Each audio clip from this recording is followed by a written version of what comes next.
Right, before we start, I just want to say a genuine thank you to Andy Roberts for taking the time to join me on Life Mode Podcast. Andy has a fascinating story. Before becoming a physiotherapist, he traveled the world as a commercial deep sea diver. He later returned to university in his 30s, qualified as a physiotherapist, and now spent around 30 years helping people recover from injury, understand their bodies, and regain their quality of life. In this conversation, we talk about Andy's journey, the lessons he's learned throughout his career, his approach to physiotherapy, and why good movement involves looking beyond the symptoms to understand the real cause of a problem. We also discuss the importance of continuing to learn, building a business through trust, genuine caring about the people you serve. Andy was incredibly open with his experience and advice, and I took a great deal away our conversation. So Andy, thank you again for welcoming me into your clinic and agreeing to share your story. I can get as much enjoyment out of getting a professional 100-meter sprinter back on the track competing as I can out of getting a 90-year-old being able to go back to the shop and buy their newspaper again. Because on the one hand, the 100-meter sprinter, that might mean really important that that person can sprint again. But actually, arguably, it's more important that the 90-year-old can go and get their newspaper, because getting the newspaper is very little. The act of getting out of the house, meeting people, talking to people, it may be the only time they get to meet anybody before they go back home again. Andy Roberts, thank you for coming to this podcast. If someone has met you for the first time, who is Andy Roberts today? So it's an interesting question, because I believe we're all defined by something, and I think we get to choose who that is. So Andy Roberts today is probably Andy Roberts the physio, but I'm also Andy Roberts the husband of Carol, Andy Roberts the father of Cara, George and Bryony. And I think as I get older, that role is shifting.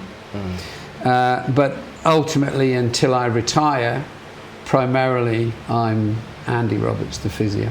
Well, I was a mechanic as well before. Really? Yeah. I didn't even get around doing that. No. Oh, interesting. So when I left school without any qualification at all. I was terrible in school, and I had the cane once a week and deserved every one of them. And then I started work at 15 as a apprentice mechanic. Right. And I qualified as a mechanic. And then after I left, because I didn't want to do it anymore, and I was a builder's labourer and a farm labourer, and then I was a market trader for a period of time. And it was only then that I wanted to be a commercial deep sea diver. So I went up to Fort William and I did my air diving course, moved to Aberdeen and started working as a diver. What age were you at that time then? 22. 22. Maybe 20. Maybe 20, actually, thinking about it. Because I went to uni, so I was a diver for 14 years. So I must have been 20. Because I qualified, and then I was diving for 14 years, and then I went to university at 34. Right. So what captivated you doing a, commercially deep? So I was flitting from job to job, basically. But I always knew there was more. I would get more out of life, you know. And I'm from Monmouth in South Wales, not very close to the sea. And I was walking past the Dole office one day and it said, be a deep sea diver on TOPS courses. So I decided I wanted to do that. But when it came down to it and I did the various entrance exams, they said, oh, we've got enough divers now, so we're no longer offering it. But I had it in my head I wanted to do it, so I then managed to get the money together and went and did my course up in Fort William, and then I went to Aberdeen, lived in Aberdeen, started off just working as an engineer in Aberdeen because I was a mechanic anyway. Got some civil engineering diving work, and then I got offshore in the North Sea as a diver from that. Wow. And then I went to Sri Lanka, and I was working and living in Sri Lanka for 8 months diving. On the way back, stopped off in the Middle East and got work in the Middle East. So I was working in Abu Dhabi, Saudi Arabia, Oman. That must be experience. It's great, yeah. I mean, all of it. I loved it. I loved my diving experiences. And then I was probably 5 or 6 years into my career. And I then went and did my saturation diving course. So that is where you can do the deep stuff. So the air diving course allows you to dive to 50 meters. The saturation diving course means that you breathe helium and oxygen, so you saturate your body with the gas. So I did that. The theory side of that was in Plymouth, in Fort Bovisand, and the practical side was in Norway, in Stavanger, because of the fjords. The sides are so steep that you could be 100 meters offshore and 100 meters deep. So we were able to do the practical side of it there.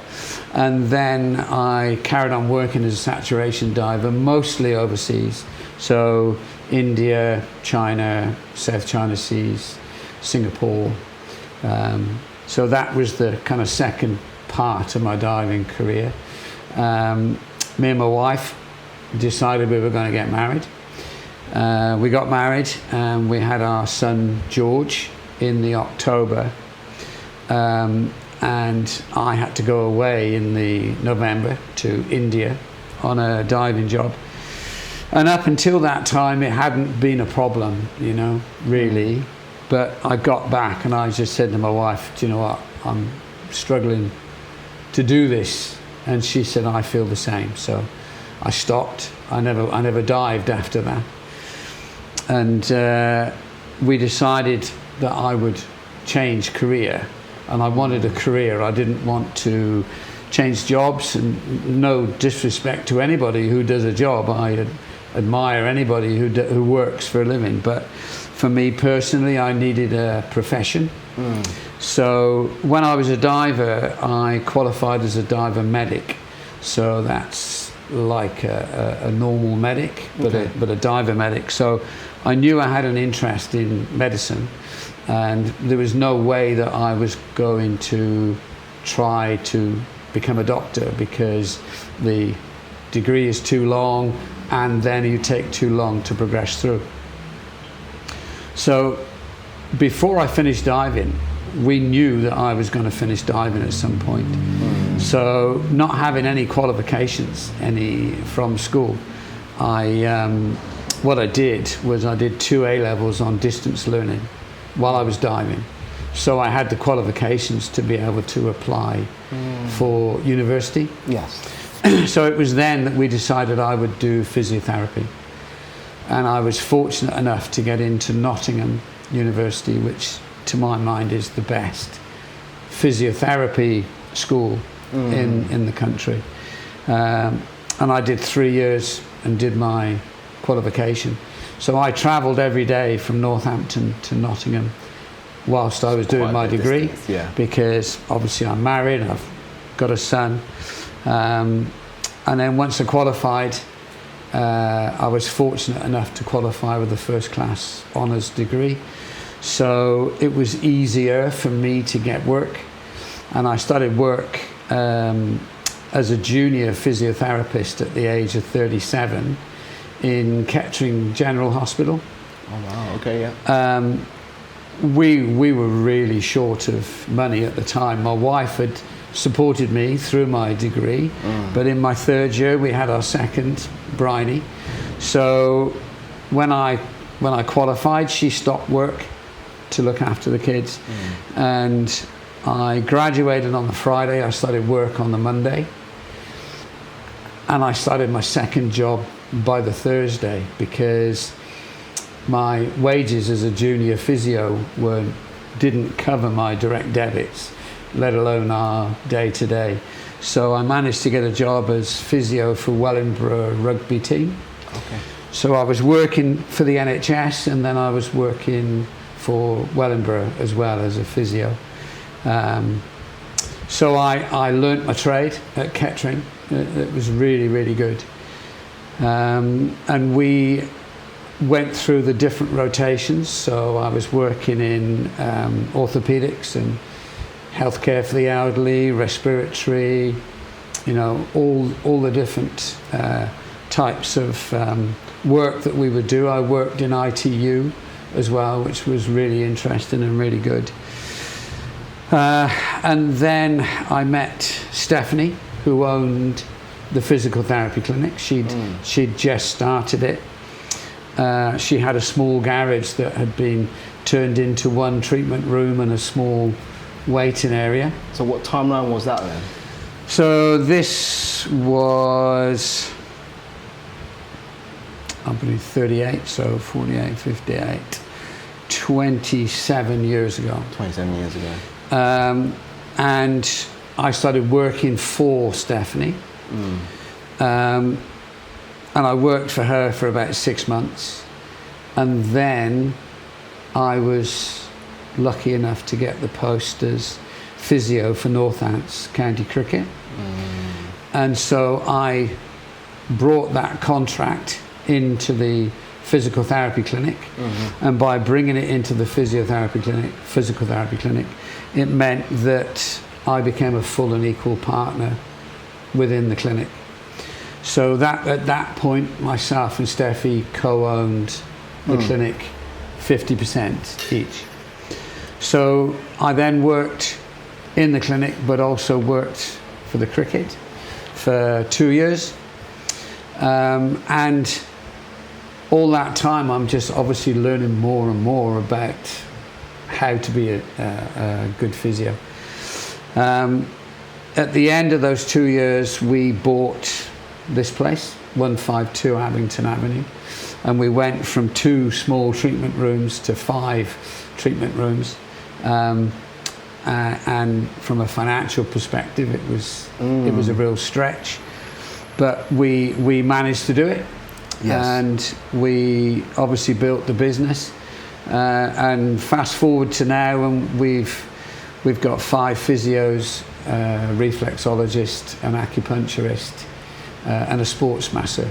Wow! So you built a lot. The clinic has built up, and over the years we've tried offering other services. We had a podiatrist here for a period of time, and we've kind of had people coming through the clinic which maybe our clinic wasn't a fit for them, so they moved on, or maybe they weren't a fit for the clinic, so we decided to part company with them. But the way things are now, and have been for quite a long time, we've got a really good setup of experienced people who we feel offer exactly what we want and are aligned with the ethos of the clinic.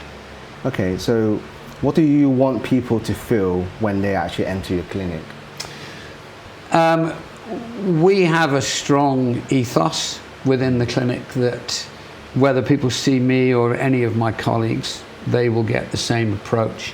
And that is that it's very much patient-centered. So we will do our best to make people feel at ease. We will respect people, because sometimes, people have to get undressed with us. We're always acutely aware of making sure that we respect people's privacy, and we make sure that people's dignity is intact. We like to take the patient along with us on the journey of discovery. So we will always explain what we're doing, why we're doing it, what we're thinking, and we will always seek permission from that person before we do anything to that person, whether it's an assessment or whether it's a treatment.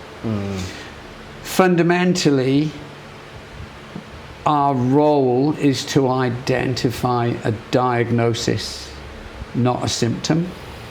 And that is key to what we do, and it's key to our ethos. If we follow symptoms and we treat symptoms, very often people can feel improved after the session. So for example, you have inflammation in the insertion of a muscle on the outside of your knee, and I treat that pain with hands-on physiotherapy, and I flush the inflammation out, and I ultrasound that area to accelerate the healing. And you limp in and you walk out and you feel great. So therefore we've done a great job in your eyes. But the reason for this inflammation may be biomechanics, because your other leg is shorter than this leg, for example. So we make you feel better, you rest for a week, for example, and then you go back to the activity you were doing, and we haven't identified the reason for the injury in the first place. So it comes back. So this is why it's so important that we look at the person globally, we listen to the person because they are the only person who knows what it feels like. We listen to the person, but we define what we consider to be the diagnosis, and we treat the diagnosis. In order to do that, we must have the confidence of the patient. So it's very important when people first meet us that we gain their trust and we form that relationship. And that's also part of what everybody does. Any one of my physios will do. Take me into a day underwater that you still remember clearly. There's quite a few. Yeah. I guess one that springs to mind would be in Sri Lanka. We were laying sewerage pipelines. They were clean. They hadn't been used, but they were big. So they're concrete lengths of pipeline. Each length is 4 meters. Yeah. And the diameter of the pipeline is 2 meters. So 3 pipelines would be strapped together in a frame, swung over the side and dropped down to the seabed. We would be on the bottom and we would torque the crane driver to get the frame so it's right next to the existing pipeline. And there's then a control panel on the frame, and we would move the 3 sections into the existing pipeline. It would be a spigot and a collar. So the spigot would go inside the collar, and then we would drop it down, put stone underneath the pipe, release the frame, and then we would get the next lot down. So every so often we had to check to make sure that the fall on the pipeline was correct. So we would use a GPS machine and we would have that on top of the end of the pipe. And on this one occasion, the pipe was too deep. So they needed somebody to go up into the pipeline to check the gaps on all of the collars and spigots. And we were working scuba diving at the time. It was about 60 foot, 70 foot water depth. So I drew the short straw, so I had to go up inside the pipeline. So I've got a twin set on, so 2 bottles and scuba, and I've got a torch, and so I've gone down. I've got a lot of weight on to keep me down, and I've taken my fins off and I'm running up inside this pipeline, and I've had to go up inside the pipeline 200 meters. And as I've got to the 200 meter mark, there was a big bang, and I got thrown up in the air, and the O-ring on my DV, on my demand valve, had blown. So there's gas, there's blowing everywhere, which in itself was not a problem straight away because I could still breathe. There was still gas in my oxygen tank. But what it had done, it had knocked me over. So I stood up and I didn't know which way was out. So I don't know how long my air is going to last, and I don't know which way I've got to go to get out. So I'm stood there for like 30 seconds and I'm trying to look at the collar to see if I can see which way's out, and I can't. And it's pitch black, so you don't know. So I've had to just choose 50-50, and I've turned and I've ran. And I've been running for 3 or 4 minutes, and I think I'm probably going the wrong way, and I'm just about to stop and turn and run back the other way, and I think I can just make out a faint change in the light, you know. So I keep going, and I was going the right way. And I got out of the pipeline, and I got to the surface, and when I got to the surface, my gas was still blowing off, so I had air the whole time. But it was a scary moment. I was going to say, that's phenomenal. I would never imagine that be kind of a position, but obviously it'd be a career that people do, because obviously it needs to be it's a dangerous profession. I lost 8 friends during my time as a diver through diving accidents. That's the thing, because that was my next question. It's like, you would never imagine what kind of risk that career path. It came with its rewards. Yeah. So it was, it was a choice. As a single man, it was the best job in the world for me. I travelled the world and thoroughly enjoyed it. But the worst job in the world as a married man, because of your responsibilities and, So it was great. I really enjoyed it. Yeah. I'm glad I got through it, and I'm glad I don't do it anymore.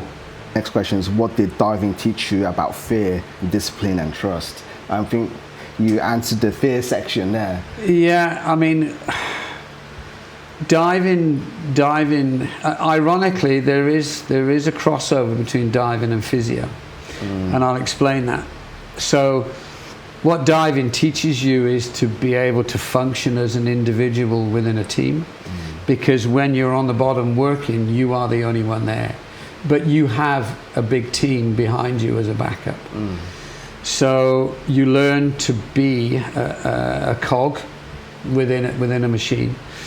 90% of my work was in nil visibility, so you couldn't see what you were doing. So you had to learn to see with your hands, and that's exactly what we do in physiotherapy. Is that we see with our hands. So there is quite a crossover between the two. With regards to what does diving teach you when you're under pressure, and I don't mean water pressure, I mean, pressure of life, is that it doesn't help to panic.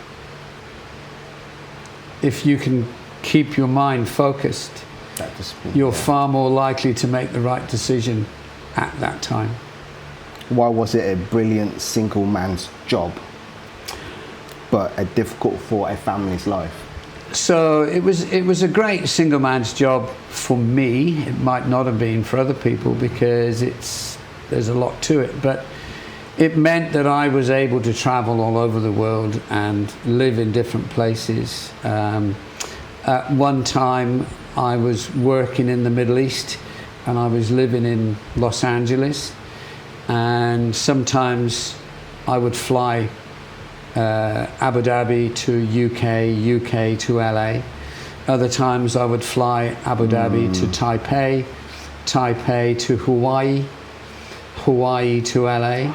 And on the times I flew to Hawaii, I would have a couple of 2 or 3 days stop off in Hawaii.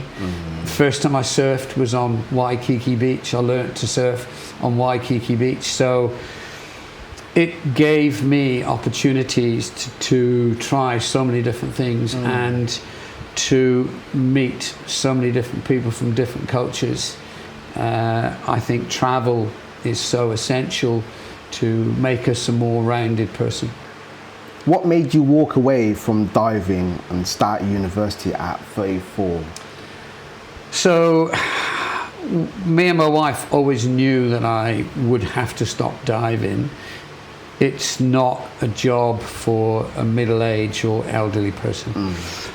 I could have, and I had the opportunity to, move into the managerial side of diving, but it would still mean I'd be away for anything like 6 or 7 months of the year, which neither of us wanted, because my wife didn't want to bring up our children on her own. I didn't want to not be involved in bringing my children up. So it was a different stage in my life that involved somebody else, and therefore we wanted to do it together. And so that was the main reason why I was going to stop diving. The reason I chose physiotherapy is because when I was a diver medic. So I was interested in medicine. I was always interested in sport, took part in sport. I was very interested in the physiology of fitness and subsequently the injury of athletes. Okay. So it made sense to us at the time to do that.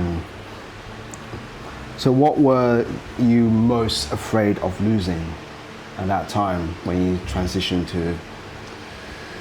My career. Yeah. So it was big in that I was already married. We already had one child, so therefore we already had a mortgage. We already had outgoings, and for me to step away from diving, it wouldn't have been easy to go back in because of the way diving works. And subsequently, it was a real fear that if I failed my degree or if I couldn't get work, then I wouldn't be able to earn money and subsequently support my family. Okay. So that was my biggest fear. Did anyone think that you made a mistake? Anybody within my family? Within your circle? Within my circle,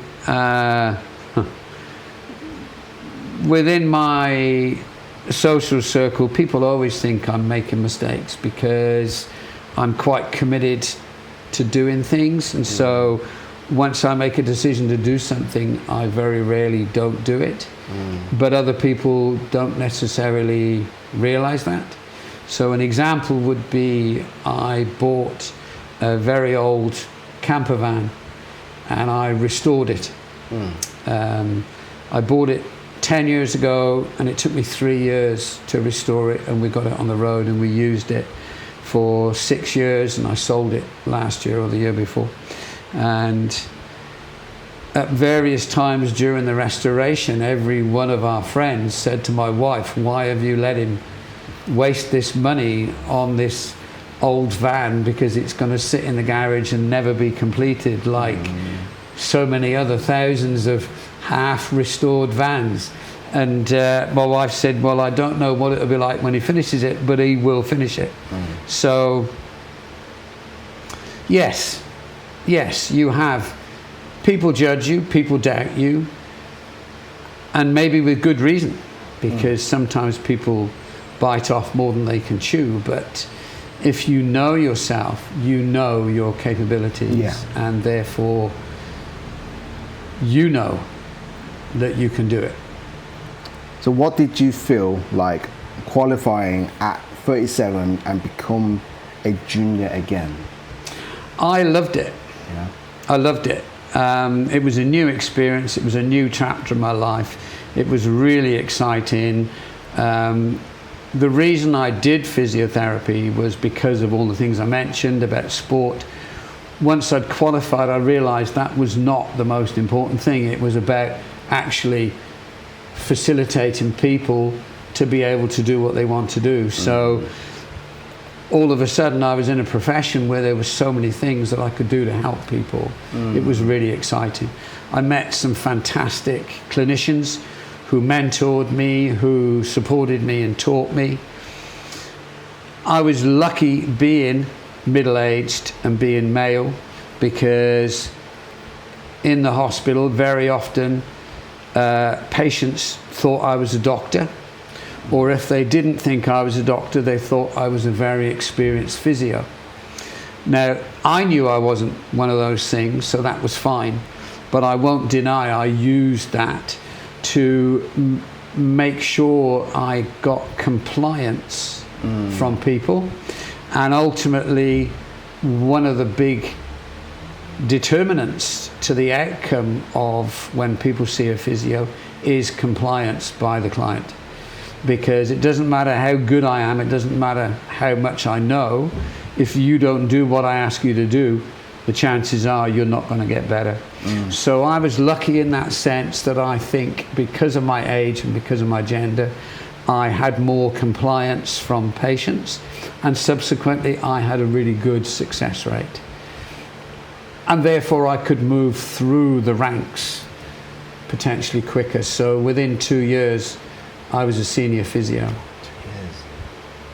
Normally it will take... It depends, and the process has changed, I think, now. So when I qualified, we would qualify, you'd become a junior physio, you would do your rotations, you would then apply for a senior 2 post, and you would do your rotations in senior 2, and then you would apply for a senior physio post. I was only in the NHS for just over 2 years. And I left the NHS as a senior physio in outpatients musculoskeletal. What did physiotherapy give you that diving never could? That's easy, really. I got tremendous satisfaction from diving, from my lifestyle and from diving itself, but I didn't once feel that I had helped anybody. Whereas with physiotherapy, it really feels like I'm helping people on a daily basis, and that gives me fulfillment. So, very short answer, fulfillment. So, to follow that, was there one patient who changed how you understood the job?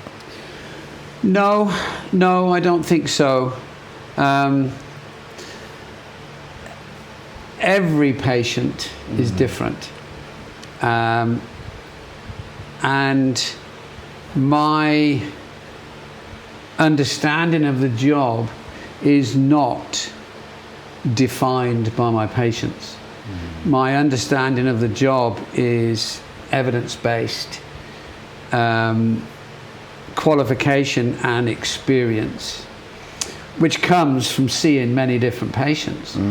But it's really important, in my view, that our approach to all of our patients is repeatable.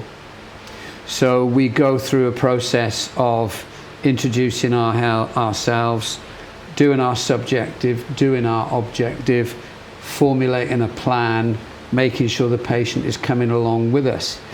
So those signposts are the same, but the way that we apply them may be very different depending on who the person is. So every case is different? Every case is different, but our approach remains the same. Okay. So what have you learned about yourself through caring for all these people that you've served? That I enjoy helping people. I feel very lucky. If I look back over my time as a physio, it's gone very quick, and it's been very fulfilling, and it's been very enjoyable. So sometimes you hear people say that it's not fair, you work all your life and then you retire, and then maybe you only have 5 years and then you have a serious illness, and so you've waited all that time before you enjoy yourself, and as soon as you can, you're ill, right? Well, that isn't how I see life at all. I need to enjoy my job. I'm going to retire in about 2 years because I'll be 67 and I think it's time to retire. I'm not going to retire so I can start enjoying life. I enjoy life every day. So I guess the analogy is you need to learn to dance in the rain, not wait until the rain stops, right? But my physiotherapy career has enabled me to enjoy my work in life, which I think is really important for fulfillment. So how did you build a busy clinic before marketing became part of the plan? So it's a good question. A bit like Noah's Ark, really. You build it and they'll come. So I mentioned the ethos of the clinic earlier, and the ethos of the clinic springs from that first time myself and Steffi sat down and discussed what we wanted to build. And the ethos of the clinic was always to be patient-centered, not to worry about the finance, but to make sure that any decision we made about a patient's treatment or journey was clinical. And as long as we did that, we could be safe in the knowledge that any treatment we gave would be high quality, and subsequently our patients would become our marketing tool. So it's not altruistic. We do it and people tell people. So it took us maybe a little bit longer than it otherwise might have done, but we feel that the foundations are far stronger. So we made sure that everybody we saw, we treated them with clinical knowledge, and the decisions we made were clinical, not financial. And it enabled us to earn enough money to keep working. I will say the business as a joint business was probably going for 8 years before we employed a cleaner. So every weekend on a Sunday, after we've worked Monday, Tuesday, Wednesday, Thursday, Friday, Saturday, we would come in and we would clean the clinic ourselves because we didn't have the money to pay for a cleaner. We did all the decoration, all the painting, we did as much work as we could practically. We had one secretary who didn't work full time.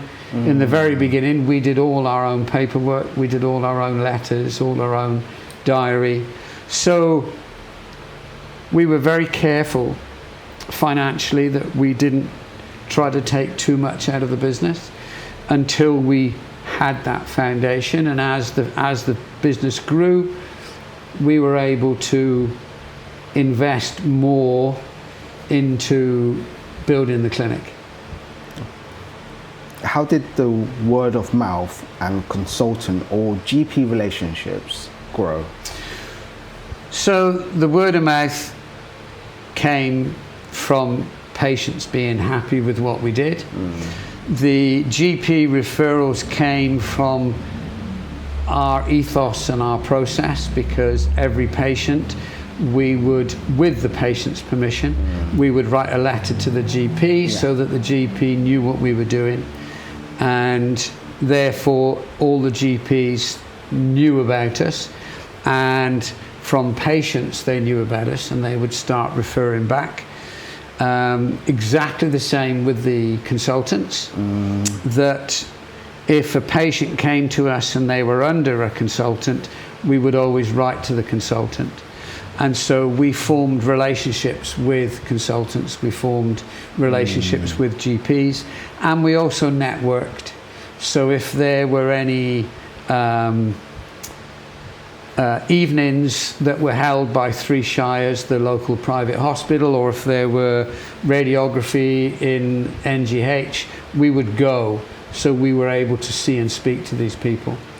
What fast forwarded myself within the town was being physio for Northants County Cricket.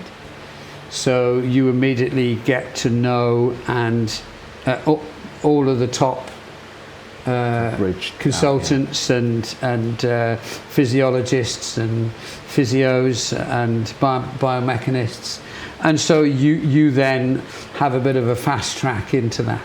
So that was pretty much the hub of your career change. So when I became physio for Northants, it definitely fast tracked my or people's awareness of me within the town. What do adults over 40 most misunderstand about returning to movement from injury or inactivity? Most adults, whatever gender, over the age of 40 have a memory of being fit, and they choose to focus on that memory when they make a decision on what they're going to do when they start exercising again. So invariably, boom and bust is what people make the mistake of doing. So how do strength and stability and flexibility fit together? So very simplistically, we have a skeletal system and we have a muscular system, and the two work together, giving us our musculoskeletal system. Our strength and stability does not come from our skeletal system. It comes from our muscular skeletal system. So if I could remove the skeleton of yourself, of myself, or sorry, your spine. If I could remove your spine, remove my spine, and remove the spine of the strongest man in the world, and lay them side by side on the desk, I could snap each one with 18 kilograms of pressure. That's the amount of pressure it would take to snap the ligaments that hold my spine together. Now obviously, if I put me and you and the strongest man in the world next to each other, and I picked up the heaviest weight I can, and you pick up the heaviest weight you can, and he does the same, it's a very different outcome, right? And that's because you have stronger muscles than I do, and he will have stronger muscles than you. So it's the two working together that give us our strength and our stability. Now, in order for us to get into the right position to use our strength to its full advantage, we need flexibility. So it's really important to stretch, to maintain flexibility across all of our joints. Every joint in our body, there is a muscle that crosses it, and there is a tendon that attaches into the bone on the other side of that joint. And that is how that joint moves. If we don't maintain flexibility of those muscles, then we lose the range of movement in that joint, and subsequently we lose flexibility. Add into that stability, and stability and flexibility have to come hand in hand. So in order for us to take advantage of our range of movement, we have to have stability through range of movement. So we have to train throughout the range of movement of every joint. And an example of that would be if I take a dumbbell and I lift up that dumbbell and I hold my elbows at 90 degrees, and I do that every day for 15 minutes for 6 months, I'm going to make my bicep stronger. But I'm only going to make it stronger at that point, 15 degrees that way and 15 degrees that way. It's not going to be any stronger below that or above that. So therefore, I have to train through the full range of my joints if I want flexibility and stability and strength. So those are quite important factors. So back to, if a gentleman in his 40s, over 40s, what's the most sensible first step for someone who has lost confidence? Is to find yourself somebody who can help you identify your start point. That's really important. And no matter how disappointing that start point might be, that is the reality. That is your start point. Once you can find your start point, you can then, with help, formulate an exercise program moving forward that will encompass flexibility, stability, and strength. It's always better to avoid injury than to treat it. Yes, always. I agree with that totally. As you look towards the next chapter, what do you still want to contribute? So, I had bowel cancer last year, and I'm very thankful to the NHS because they did an incredible job, and I am 100% better. So I don't have any consequence to it at all.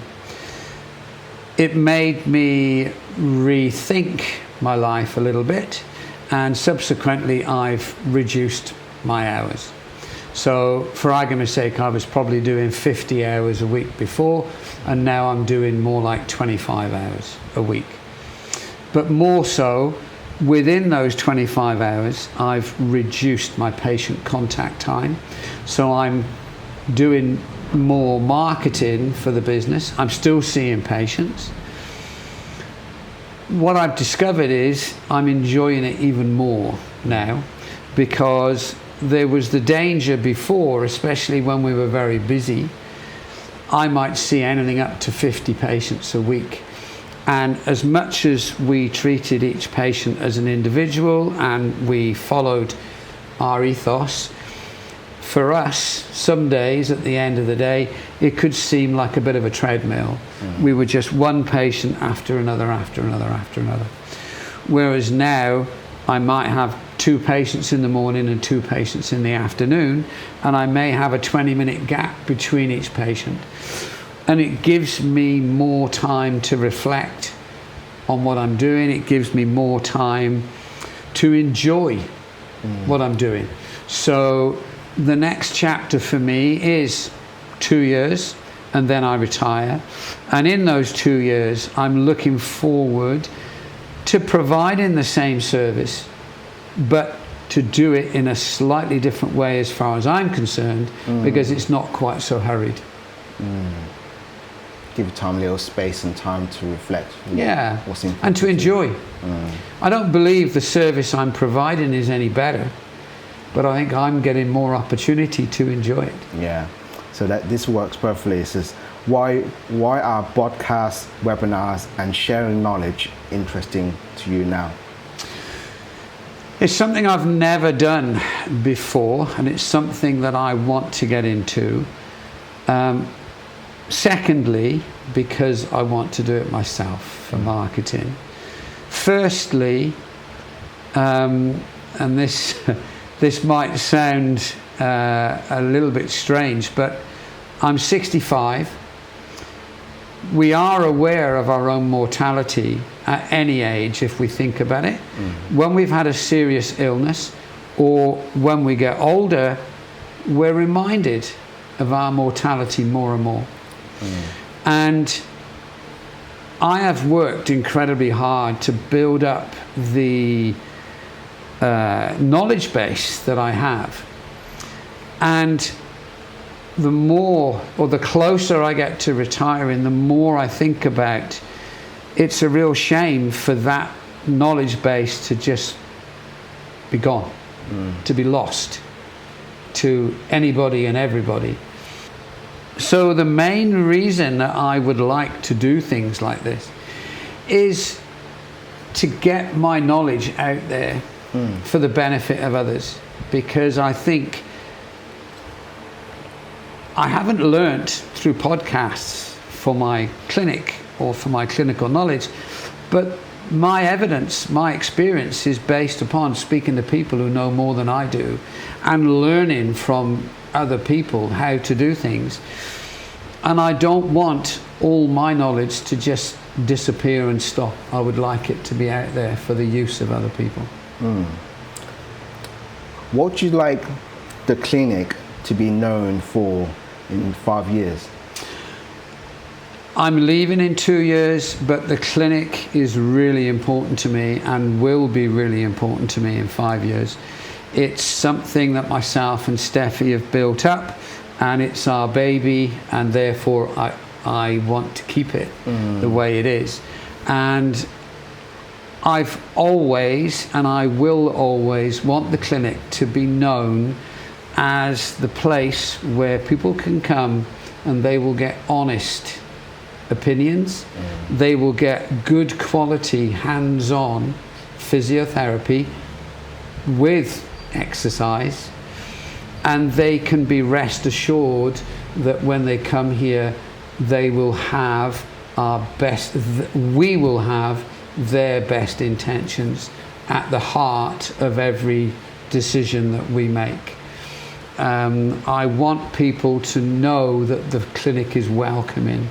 And that's not just our physio and acupuncture and reflexology and massage colleagues, it's our managers. We have Sue Mockett and Claire Hicks as our 2 clinic managers, and very often people comment on how lovely it is when they speak to them over the phone or when they come in. As soon as they come into the clinic or as soon as they speak to the clinic, they feel that people care. So that welcome. And we want the clinic to be known as a caring clinic. What would you say to 34-year-old self on his feet at a day at the university? Okay, so what would myself now say to me on my first day at university?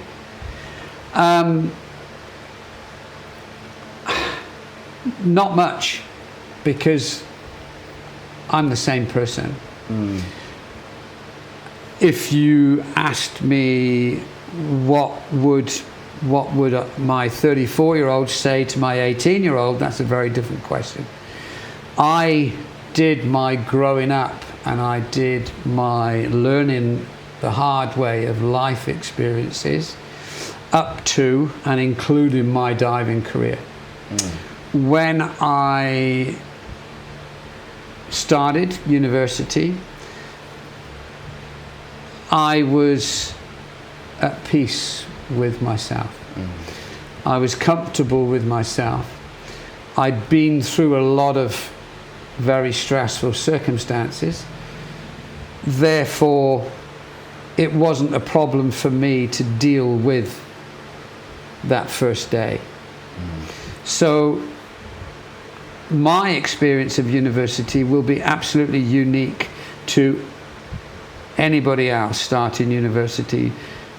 University for an 18-year-old is as much about learning about life as it is about getting the qualification. But I'd already done that. So I don't really feel that I know more now about life than I did then. Because she's experienced so much. My experience is, when I know what I know now about physiotherapy, the biggest thing I learnt in university was that I didn't know anything. So I learnt a huge amount through my 3 years, but I realised that all I learnt were the tools to become a good physio. I was not a good physio when I left school, when I left uni. And quite rightly, I then became a junior physiotherapist, and I was lucky enough to be mentored by really good, experienced physios who then taught me how to implement the tools that I'd learnt in university. What is one lesson from your journey that you hope everyone listening will take away? And where can people find you, the Physical Therapy Clinic? And thank you for sharing your story. It's a real pleasure. So the physical therapy clinic can be found online, and our website address is thephysicaltherapyclinic.co.uk. We have a Facebook page and we have an Instagram page, so people can find us on both of those.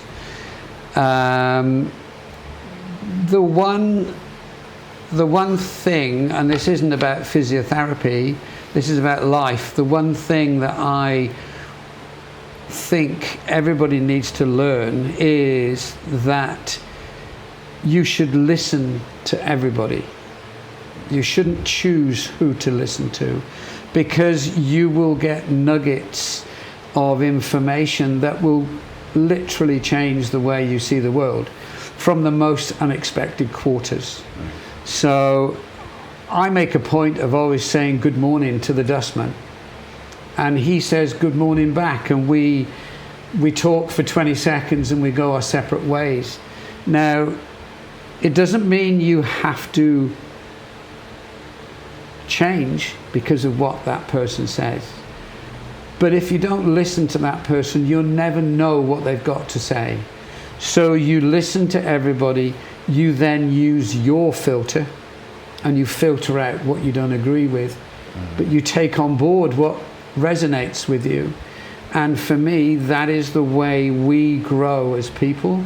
That is the way we become better people. And it ensures that we remain open to learning. And being open to learning makes us better physios. So for me, it's a life lesson rather than a physio lesson.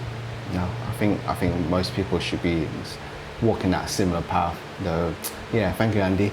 It's been a pleasure. Absolute pleasure. Thank you very much indeed. Thank you.